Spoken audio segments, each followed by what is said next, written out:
I gave you my heart.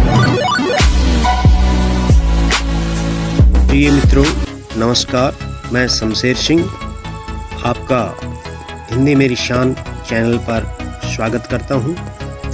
आज हम मुंशी प्रेमचंद के बारे में कुछ बातें करते हैं। उसके बाद इसकी जो प्रसिद्ध कहानी है ईदगाह, उसके ऊपर दृष्टिपात करेंगे। प्रेमचंद का जिसका वर्णन हम पहले ही पढ़ चुके हैं कक्षा 9th में। ये एक स्वतंत्रता कालीन एक विशद हिंदी के उपन्यासकार माने जाते हैं। यहाँ जो ईदगाह कहानी है उसका संक्षिप्त विवरण मैं आपके सामने प्रस्तुत करता हूँ।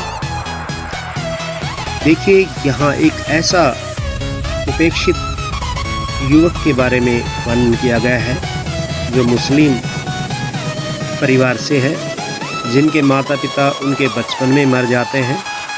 उनकी जो दादी है खाला, वो उसका पालन पोषण करती है। गांव के बच्चे एक ईदगाह में शामिल होने के लिए उतावले हैं और वो भी अपनी दादी के पास जाके कहता है कि मुझे भी जाना है। वो बड़ी मुश्किल से जो ईदगाह की तैयारी कर रही थी, जिसके पास पैसे भी नहीं थे, बड़ी मुश्किल से उनको 2 पैसे देती हैं, जो लेके उनको ईदगाह में जाता है। और इस प्रकार वहाँ उनके साथी जो उनके मित्र हैं वो अपने घर से बहुत सारे पैसे लेके जाते हैं। उनकी तरह तरह मिठाइयाँ खाते हैं और चीज़ें लेते हैं और हमीद को चिढ़ाते हैं। लेकिन हमीद उन 2 पैसों को बचाए रखता है और घूमते हुए उस मेले के अंदर अर्थात ईदगाह के अंदर एक चिमटे की दुकान पर पहुंचता है और वहां देखते हुए वो रुक जाता है। उनके साथी खिलौने लेते हैं जो बड़े महंगे भी होते हैं और उनको लेकर वो उछल कूद करते रहते हैं। हमीद उनको देखकर मन ललचाता है तो उनको दिखाते तक भी नहीं है।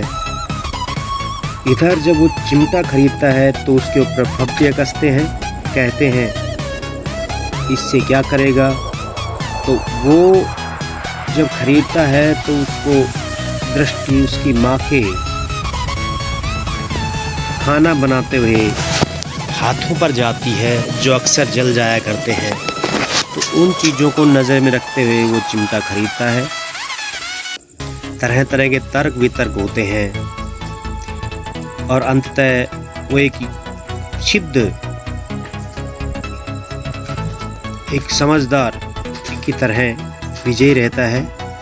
और उनके जो मित्र हैं, जो महमूद हैं, नूरे हैं, सम्मी हैं, वो मोहसिन हैं, वो अलग अलग खिलौने लेकर बाद में उनको दिखाने तक के लिए तैयार हो जाते हैं। हमीद पूरा ईदगाह देखकर अपने मित्रों के साथ गांव आता है। तो गांव के अंदर क्या है कि उनके मित्र जो खिलौने लेके आए थे, एक ने बिस्ती खरीदा था, एक ने पुलिस वाला खरीदा था, एक ने वकील खरीदा था। तो कश्मकश में एक एक करके सारे नष्ट हो जाते हैं और अंततः हमीद का जो चिमटा है वो अजय तो था ही, अजय रहता है। और यहाँ अलग अलग की मैंने बता दी है। अब हमीद की बारी आती है। हमीद जैसे ही चिमटा लेकर अपने घर पहुँचता है तो उसकी खाला, उसकी माँ उसकी राह देख रही होती है और वो कहती है कि बेटे तुमने कुछ खाया कि नहीं। तो वो उसको चिमटा दिखाता है। तब वो कहती है कि मैंने तो चिमटा खरीदने के लिए नहीं कहा था, तेरे को पैसे खाने के लिए दिए थे। अब वो कहता है खाने से क्या होता है माँ, मैं देखता था अक्सर कि खाना बनाते वक्त आपके हाथ जल जाया करते थे और ये बात सोचते हुए मैंने चिमटा खरीद लिया। इस तरह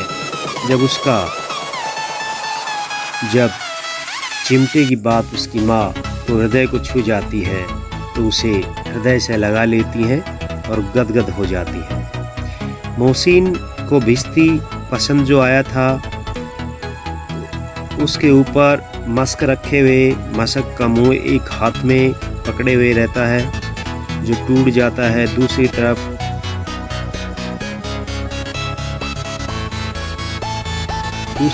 उनके बाकी साथियों के खिलौने ऐसे ही टूटते रहते हैं और अंततः सब चकनाचूर हो जाते हैं। हमीद पूरे गांव की आंखों का तारा बन जाता है। और इस पाठ से प्रिय मित्रों, हमें ये चीज़ निश्चित रूप से सिद्ध होती है कि हमीद उपेक्षाओं का शिकार होते हुए भी एक बहुत ही समझदार और सहृदय लड़का है जो अपनी माँ को प्राथमिकता देता है और उसके लिए उसकी माँ ही सब कुछ है। और ऐसे करके एक जो बुद्धिमान व्यक्ति को भी मात देता है अपने व्यवहार में। और इस प्रकार ये पाठ समाप्त हो जाता है। जय हिंद, जय भारत, धन्यवाद।